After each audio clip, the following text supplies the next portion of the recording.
Punjabi radio USA ਸੁਣ ਰਹੇ ਸਾਰੇ ਹੀ ਸਰੋਤਿਆਂ ਨੂੰ ਮੇਰੇ ਜਗਮੋਹਨ ਸਿੰਘ ਵੱਲੋਂ ਪਿਆਰ ਅਤੇ ਸਤਿਕਾਰ ਭਰੀ ਸਤਿ ਸ਼੍ਰੀ ਅਕਾਲ। ਅੱਜ 8 ਮਾਰਚ ਦਿਨ ਮੰਗਲਵਾਰ ਪ੍ਰੋਗਰਾਮ ਲੈ ਕੇ ਹਾਜ਼ਰ ਹਾਂ ਅਪਡੇਟ ਅਮਰੀਕਾ, ਜਿਸ ਦੇ ਵਿੱਚ ਅਸੀਂ ਤੁਹਾਨੂੰ ਵਰਲਡ ਦੀਆਂ ਨਿਊਜ਼, ਅਮਰੀਕਾ ਦੀਆਂ ਨਿਊਜ਼, ਮੌਸਮ ਦੇ ਬਾਰੇ ਜਾਣਕਾਰੀ, ਇਕਨੋਮੀ ਦੀ ਜਾਣਕਾਰੀ ਅਤੇ ਵੱਖ-ਵੱਖ ਕੰਟਰੀ ਦੇ ਹਿਸਾਬ ਨਾਲ ਕਰੰਸੀ ਐਕਸਚੇਂਜ ਰੇਟ ਅਤੇ ਸੋਨੇ ਅਤੇ ਚਾਂਦੀ ਦੇ ਰੇਟ ਦੱਸਾਂਗੇ। ਅੱਜ ਦੀਆਂ ਇਹਨਾਂ ਖਬਰਾਂ ਦੇ ਬੁਲੇਟਿਨ ਦੀ ਸ਼ੁਰੂਆਤ ਕਰਨ ਤੋਂ ਪਹਿਲਾਂ ਅਸੀਂ ਧੰਨਵਾਦ ਕਰਦੇ ਹਾਂ ਆਪਣੇ ਸਪਾਂਸਰ ਦਾ, ਜਿਨ੍ਹਾਂ ਨੇ ਅੱਜ ਦੇ ਇਸ ਪ੍ਰੋਗਰਾਮ ਦੇ ਵਿੱਚ ਹਿੱਸਾ ਪਾ ਕੇ ਇਸ ਨੂੰ ਅੱਗੇ ਵਧਾਇਆ ਅਤੇ ਤੁਹਾਡੇ ਤੱਕ ਪਹੁੰਚਾਇਆ। ਅੱਜ ਦੀਆਂ ਖਬਰਾਂ ਦੇ ਸਪਾਂਸਰਜ਼ ਹਨ ਖਾਲਸਾ ਇੰਸ਼ੋਰੈਂਸ ਏਜੰਸੀ ਵਾਲੇ ਸੈਨ ਹੋਜ਼ੇ ਤੋਂ, ਜੋ ਕਿ ਹਰ ਪ੍ਰਕਾਰ ਦੀ ਇੰਸ਼ੋਰੈਂਸ ਕਰਦੇ ਹਨ ਅਤੇ ਕਿਸੇ ਵੀ ਤਰ੍ਹਾਂ ਦੀ ਇੰਸ਼ੋਰੈਂਸ ਦੀ ਜਾਣਕਾਰੀ ਦੇ ਲਈ ਤੁਸੀਂ ਇਹਨਾਂ ਨੂੰ ਕਾਲ ਕਰ ਸਕਦੇ ਹੋ 408-272-2500 ਤੇ। ਇਸ ਦੇ ਨਾਲ ਸੰਤੋਖ ਸਿੰਘ ਬਾਸੀ ਜੀ ਫਰੀਮੌਂਟ ਤੋਂ, ਮਨਜੀਤ ਸਿੰਘ ਨਰਿੰਦਰ ਕੌਰ ਕਲਾਰ ਜੀ ਕਲੋਵਿਸ ਤੋਂ ਅਤੇ ਨਾਜਰ ਸਿੰਘ ਰਿਸ਼ਪਾਲ ਕੌਰ ਖੰਗੂੜਾ ਜੀ ਬੇਕਰਸਫੀਲਡ ਤੋਂ। ਜੇਕਰ ਤੁਸੀਂ ਵੀ ਇਸ ਪ੍ਰੋਗਰਾਮ ਨੂੰ ਜਾਂ ਪੰਜਾਬੀ ਰੇਡੀਓ USA ਦੇ ਕਿਸੇ ਵੀ ਹੋਰ ਪ੍ਰੋਗਰਾਮ ਨੂੰ ਸਪਾਂਸਰ ਕਰਨਾ ਚਾਹੁੰਦੇ ਹੋ ਤਾਂ ਤੁਸੀਂ ਕਾਲ ਕਰ ਸਕਦੇ ਹੋ 408-722-7698 ਤੇ, ਜਾਂ ਫਿਰ ਤੁਸੀਂ ਸਾਨੂੰ ਈਮੇਲ ਕਰ ਸਕਦੇ ਹੋ info@punjabiradiousa.com ਤੇ। ਵਧਦੇ ਹਾਂ ਜੀ ਅੱਜ ਦੀ ਪਹਿਲੀ ਖਬਰ ਵੱਲ।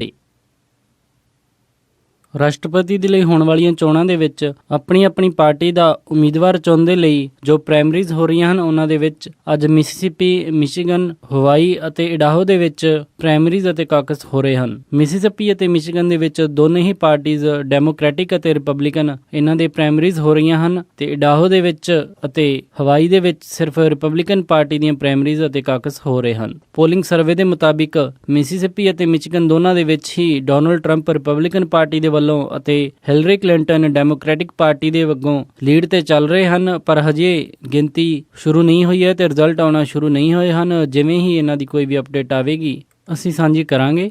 ਜੇ ਇਹਨਾਂ ਦੋਨਾਂ ਸਟੇਟਾਂ ਦੇ ਵਿੱਚ ਹੀ ਅੱਜ ਹਿਲਰੀ ਕਲਿੰਟਨ ਜੇਤੂ ਰਹਿੰਦੀ ਹੈ ਤਾਂ ਬਾਰਨੀ ਸੈਂਡਰਸ ਦੇ ਲਈ ਇਹ ਰਾਹ ਹੋਰ ਵੀ ਔਖਾ ਹੋ ਜਾਵੇਗਾ ਤੇ ਉਹਨਾਂ ਦਾ ਲਗਭਗ ਉਮੀਦਵਾਰੀ ਦੇ ਲਈ ਇਹ ਰਾਹ ਬੰਦ ਹੁੰਦਾ ਨਜ਼ਰ ਆ ਰਿਹਾ ਹੈ, ਕਿਉਂਕਿ ਹਿਲਰੀ ਕਲਿੰਟਨ ਪਹਿਲਾਂ ਹੀ ਉਹਨਾਂ ਤੋਂ ਕਾਫੀ ਲੀਡ ਦੇ ਉੱਤੇ ਚੱਲ ਰਹੇ ਹਨ। ਅਤੇ ਉੱਧਰ ਹੀ ਰਿਪਬਲਿਕਨ ਪਾਰਟੀ ਦੇ ਵਿੱਚ ਵੀ ਡੋਨਾਲਡ ਟਰੰਪ ਜੋ ਕਿ ਲੀਡ ਤੇ ਚੱਲ ਰਹੇ ਹਨ, ਜੇ ਇਹਨਾਂ ਦੋਨਾਂ ਸਟੇਟਾਂ ਦੇ ਵਿੱਚ ਉਹ ਜਿੱਤਦੇ ਹਨ ਤਾਂ ਉਹ ਵੀ ਆਪਣੇ ਆਉਣ ਵਾਲੇ ਮਹੀਨਿਆਂ ਦੇ ਵਿੱਚ ਰਾਹ ਸਾਫ਼ ਕਰਦਾ ਨਜ਼ਰ ਆਉਣਗੇ। ਤੇ ਜੋ ਵੀ ਰਿਪਬਲਿਕਨ ਪਾਰਟੀ ਦੇ ਵਿੱਚ ਹਜੇ ਉਹਨਾਂ ਦੇ ਵਿੱਚ ਅੰਤਰ ਵਿਰੋਧ ਚੱਲ ਰਿਹਾ ਹੈ ਤੇ ਅਗਰ ਜੇਕਰ ਉਹ ਖੁਦ ਆਪਣੇ ਦਮ ਤੇ 1237 ਡੈਲੀਗੇਟਸ ਦਾ ਸਮਰਥਨ ਲੈ ਲੈਂਦੇ ਹਨ ਤਾਂ ਸ਼ਾਇਦ ਪਾਰਟੀ ਵੀ ਇਸ ਦੇ ਵਿੱਚ ਕੁਝ ਨਾ ਕਰ ਪਾਵੇ, ਕਿਉਂਕਿ ਕਨਵੈਨਸ਼ਨ ਦੇ ਵਿੱਚ ਡੈਲੀਗੇਟਸ ਦੀ ਅਦਲਾ ਬਦਲੀ ਉਦੋਂ ਹੀ ਹੋ ਸਕਦੀ ਹੈ ਜਦੋਂ ਕਿਸੇ ਵੀ ਦਾਅਵੇਦਾਰ ਨੂੰ ਪੂਰਾ ਬਹੁਮਤ ਨਾ ਮਿਲੇ ਤੇ ਉਹਦੇ ਕੋਲ 1237 ਡੈਲੀਗੇਟਸ ਨਾ ਹੋਣ। ਅਗਰ ਜੇ ਡੋਨਾਲਡ ਟਰੰਪ 1237 ਡੈਲੀਗੇਟਸ ਲੈ ਜਾਂਦੇ ਹਨ ਤਾਂ ਪਾਰਟੀ ਦੀ ਕਨਵੈਨਸ਼ਨ ਇੱਕ ਫਾਰਮੈਲਿਟੀ ਹੀ ਰਹਿ ਜਾਵੇਗੀ। ਅਤੇ ਇਸ ਤੋਂ ਬਾਅਦ 15 ਮਾਰਚ ਦੇ ਵਿੱਚ ਹੋਣ ਵਾਲੀਆਂ ਫਲੋਰੀਡਾ, ਇਲੀਨੋਏ ਤੇ ਓਹਾਇਓ ਦੀਆਂ ਪ੍ਰਾਇਮਰੀਜ਼ ਵੀ ਕਾਫੀ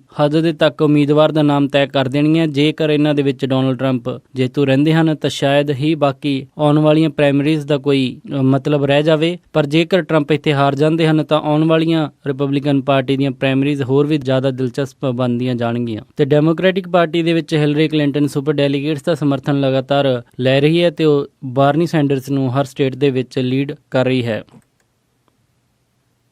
ਯੂਰਪੀਅਨ ਯੂਨੀਅਨ ਦੀ ਅਤੇ ਟਰਕੀ ਦੀ ਮਾਈਗ੍ਰੈਂਟ ਨੂੰ ਲੈ ਕੇ ਜੋ ਡੀਲ ਹੋਈ ਹੈ ਉਸ ਨੂੰ ਯੂਨਾਈਟਿਡ ਨੇਸ਼ਨ ਨੇ ਇਲੀਗਲ ਦੱਸਿਆ ਹੈ। ਯੂਨਾਈਟਿਡ ਨੇਸ਼ਨ ਅਤੇ ਹਿਊਮਨ ਰਾਈਟਸ ਦੇ ਗਰੁੱਪ ਨੇ ਇਹ ਵਾਰਨਿੰਗ ਦਿੱਤੀ ਹੈ ਕਿ ਜੋ ਯੂਰਪੀਅਨ ਯੂਨੀਅਨ ਅਤੇ ਟਰਕੀ ਦੀ ਆਪਸ ਦੇ ਵਿੱਚ ਡੀਲ ਹੋਈ ਹੈ, ਜਿਸ ਦੇ ਵਿੱਚ ਇਰੈਗੂਲਰ ਮਾਈਗ੍ਰੈਂਟਸ ਟਰਕੀ ਦੇ ਵਿੱਚ ਭੇਜੇ ਜਾਣਗੇ ਤੇ ਉਸ ਦੇ ਬਦਲੇ ਫਾਈਨੈਂਸ਼ੀਅਲ ਰਿਵਾਰਡਸ ਟਰਕੀ ਨੂੰ ਦਿੱਤੇ ਜਾਣਗੇ, ਉਹ ਇੱਕ ਸਰਾਸਰ ਹੀ ਗੈਰ ਕਾਨੂੰਨੀ ਗੱਲ ਹੈ। ਉਹਨਾਂ ਨੇ ਕਿਹਾ ਕਿ ਇਸ ਤਰ੍ਹਾਂ ਦੀ ਡੀਲਸ ਦੇ ਵਿੱਚ ਜੋ ਰਿਫਿਊਜੀਜ਼ ਦੀ ਸੇਫਟੀ ਹੁੰਦੀ ਹੈ ਉਹ ਤੈਅ ਕੀਤੀ ਨਹੀਂ ਜਾ ਸਕਦੀ ਹੈ ਤੇ ਜੋ ਵੀ ਰਿਫਿਊਜੀ ਟਰਕੀ ਦੇ ਵਿੱਚ ਜਾਣਗੇ ਉਹਨਾਂ ਦੀ ਕਿਸੇ ਵੀ ਪੱਖ ਤੋਂ ਕੋਈ ਵੀ ਸੇਫਟੀ ਦੇ ਪ੍ਰਬੰਧ ਨਹੀਂ ਕੀਤੇ ਗਏ ਹਨ। ਯੂਨਾਈਟਿਡ ਨੇਸ਼ਨ ਨੇ ਇਹ ਬਿਆਨ 28 ਯੂਰਪੀਅਨ ਲੀਡਰਸ ਦੇ ਹੋਈ ਮੀਟਿੰਗ ਤੋਂ ਬਾਅਦ ਦੇ ਵਿੱਚ ਦਿੱਤਾ, ਜਿਸ ਦੇ ਵਿੱਚ ਟਰਕੀ ਦੇ ਪ੍ਰਾਈਮ ਮਿਨਿਸਟਰ ਅਹਿਮਦ ਡਾਵੂਟਓਗਲੂ ਨੇ ਬਰਸਲਸ ਦੇ ਵਿੱਚ ਦੱਸਿਆ ਹੈ ਕਿ ਟਰਕੀ ਦੇ ਵਿੱਚ ਹੋਰ ਮਾਈਗ੍ਰੈਂਟਸ ਅਤੇ ਰਿਫਿਊਜੀਜ਼ ਰੱਖਣ ਦੇ ਲਈ ਉਹਨਾਂ ਨੂੰ ਫਾਸਟਰ ਵੀਜ਼ਾ ਟਰੈਵਲ ਅਤੇ ਕਈ ਸਾਰੀਆਂ ਮੋਨੇਟਾਈਜ਼ਿੰਗ ਫੰਡ ਦੀ ਲੋੜ ਹੈ, ਜੋ ਕਿ ਯੂਰਪੀਅਨ ਯੂਨੀਅਨ ਉਹਨਾਂ ਨੂੰ ਪ੍ਰੋਵਾਈਡ ਕਰੇਗਾ। ਗੌਰ ਕਰਨ ਵਾਲੀ ਗੱਲ ਹੈ ਕਿ ਜੋ ਵੀ ਸੀਰੀਆ ਦੇ ਰਿਫਿਊਜੀਜ਼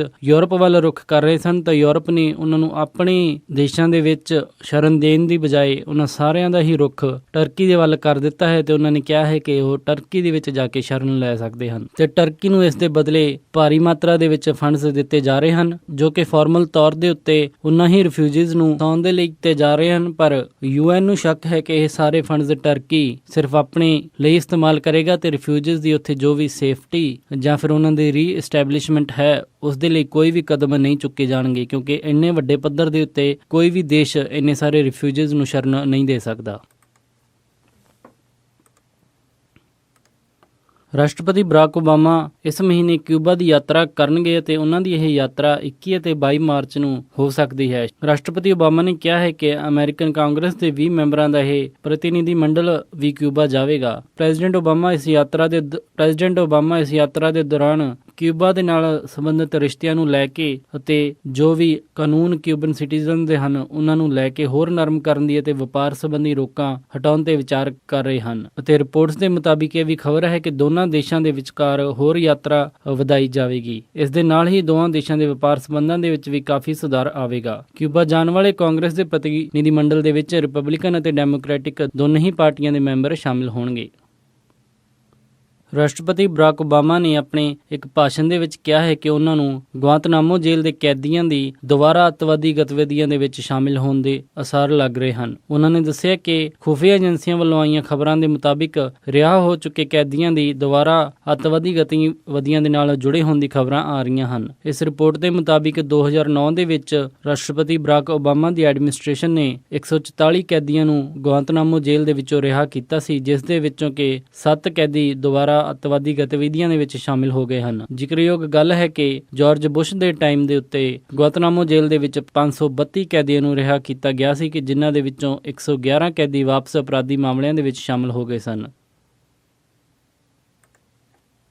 ਇਜ਼ਰਾਈਲ ਦੇ ਵਿੱਚ ਇੱਕ ਨਾਈਫ ਅਟੈਕ ਦੇ ਵਿੱਚ ਇੱਕ US ਟੂਰਿਸਟ ਦੀ ਮੌਤ ਹੋ ਗਈ ਹੈ। ਇਜ਼ਰਾਈਲ ਦੇ ਵਿੱਚ ਪੈਲੇਸਟੀਨੀਅਨ ਵੱਲੋਂ ਕੀਤੇ ਗਏ ਇਸ ਅਟੈਕ ਦੇ ਵਿੱਚ ਇੱਕ ਅਮਰੀਕਨ ਟੂਰਿਸਟ ਦੀ ਮੌਤ ਹੋ ਗਈ। ਇਹ ਉਸੇ ਹੀ ਦਿਨ ਹੋਇਆ ਜਦੋਂ ਇੱਕ ਸਰਵੇ ਆਇਆ ਸੀ ਕਿ ਇਜ਼ਰਾਈਲ ਦੇ ਅੱਧੇ ਤੋਂ ਜ਼ਿਆਦਾ ਜਿਊਇਸ਼ ਲੋਕ ਅਰਬ ਸਿਟੀਜ਼ਨ ਨੂੰ ਇਜ਼ਰਾਈਲ ਦੇ ਵਿੱਚੋਂ ਕੱਢਣ ਦੇ ਪੱਖ ਵਿੱਚ ਹਨ। ਇਹ ਘਟਨਾ ਇਜ਼ਰਾਈਲ ਦੇ ਟਾਈਮ ਦੇ ਮੁਤਾਬਿਕ ਮੰਗਲਵਾਰ ਸ਼ਾਮ ਦੀ ਹੈ, ਜਦੋਂ ਜਾਫਾ ਪੋਰਟ ਦੇ ਨੇੜੇ ਇਸ US ਸਿਟੀਜ਼ਨ ਦੇ ਉੱਤੇ ਨਾਈਫ ਦੇ ਨਾਲ ਅਟੈਕ ਕੀਤਾ ਗਿਆ। ਇਸ ਘਟਨਾ ਦੇ ਵਿੱਚ 10 ਤੋਂ ਜ਼ਿਆਦਾ ਲੋਕ ਜ਼ਖਮੀ ਹੋ ਗਏ ਹਨ ਤੇ ਜੋ ਸਸਪੈਕਟਡ ਅਟੈਕਰ ਸੀ ਉਸ ਨੂੰ ਘਟਨਾ ਸਥਲ ਦੇ ਉੱਤੇ ਹੀ ਪੁਲਿਸ ਨੇ ਮਾਰ ਦਿੱਤਾ ਹੈ। ਪੁਲਿਸ ਨੇ ਦੱਸਿਆ ਕਿ ਇਹ ਅਟੈਕਰ 21 ਸਾਲਾਂ ਦੀ ਉਮਰ ਵਾਲਾ ਇੱਕ ਨੌਜਵਾਨ ਹੈ ਜੋ ਕਿ ਵੈਸਟ ਬੈਂਕ ਰਿਫਿਊਜੀ ਕੈਂਪ ਦੇ ਵਿੱਚ ਕਲਕਿਲੀਆ ਤੋਂ ਆਇਆ ਸੀ। ਇਸ ਅਮਰੀਕਨ ਸਿਟੀਜ਼ਨ ਦੀ ਪਹਿਚਾਣ 29 ਸਾਲਾਂ ਦੇ ਇੱਕ ਵਿਅਕਤੀ ਵਜੋਂ ਕੀਤੀ ਗਈ ਹੈ ਅਤੇ ਉਹ ਉਸੇ ਹੀ ਹਸਪੀਟਲ ਦੇ ਵਿੱਚ ਐਡਮਿਟ ਹੈ ਜਿੱਥੇ ਉਸ ਦੀ ਘਰਵਾਲੀ ਦਾ ਇਲਾਜ ਚੱਲ ਰਿਹਾ ਹੈ, ਜੋ ਕਿ ਉਸੇ ਹਾਦਸੇ ਦੇ ਦੌਰਾਨ ਜ਼ਖਮੀ ਹੋ ਗਈ ਸੀ। ਇਸੇ ਘਟਨਾ ਤੋਂ ਇੱਕ ਘੰਟਾ ਪਹਿਲਾਂ ਇਜ਼ਰਾਈਲ ਦੇ ਵਿੱਚ ਇੱਕ ਹੋਰ ਹੋਈ ਘਟਨਾ ਦੇ ਵਿੱਚ ਜੈਰੂਸਲਮ ਅਤੇ ਪੀਟਾ ਟਿਕਾਵਾ ਦੇ ਵਿੱਚ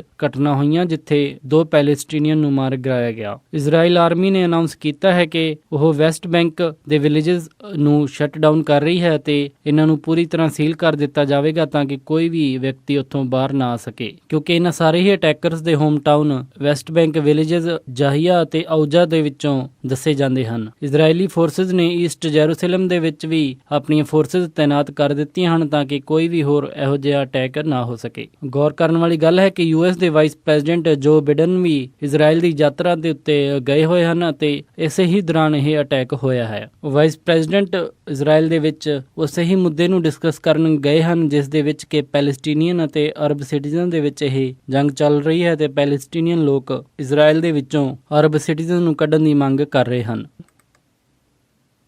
ਇਹ ਸਨ ਅੱਜ ਦੀਆਂ ਕੁਝ ਖਾਸ ਖਬਰਾਂ। ਹੁਣ ਵਧਦੇ ਹਾਂ ਜੀ ਮੌਸਮ ਦੀ ਜਾਣਕਾਰੀ ਦੇ ਵੱਲ। ਬੁੱਧਵਾਰ ਨੂੰ ਸੈਨ ਹੋਜ਼ੇ ਦੇ ਵਿੱਚ ਹਾਈ ਟੈਂਪਰੇਚਰ ਰਹੇਗਾ 69 ਡਿਗਰੀ ਅਤੇ ਲੋ ਟੈਂਪਰੇਚਰ 54 ਡਿਗਰੀ। ਸੈਨ ਫਰਾਂਸਿਸਕੋ ਦੇ ਵਿੱਚ 62 ਡਿਗਰੀ ਹਾਈ ਅਤੇ ਰਾਤ ਨੂੰ 57 ਡਿਗਰੀ ਲੋ।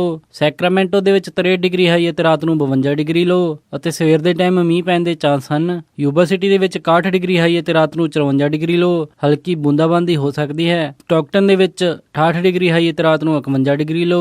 ਟ੍ਰੇਸੀ ਦੇ ਵਿੱਚ 69 ਡਿਗਰੀ ਹਾਈ ਅਤੇ ਰਾਤ ਨੂੰ 52 ਡਿਗਰੀ ਲੋ। ਮੋਡੈਸਟੋ ਦੇ ਵਿੱਚ 71 ਡਿਗਰੀ ਹਾਈ ਅਤੇ ਰਾਤ ਨੂੰ 52 ਡਿਗਰੀ ਲੋ।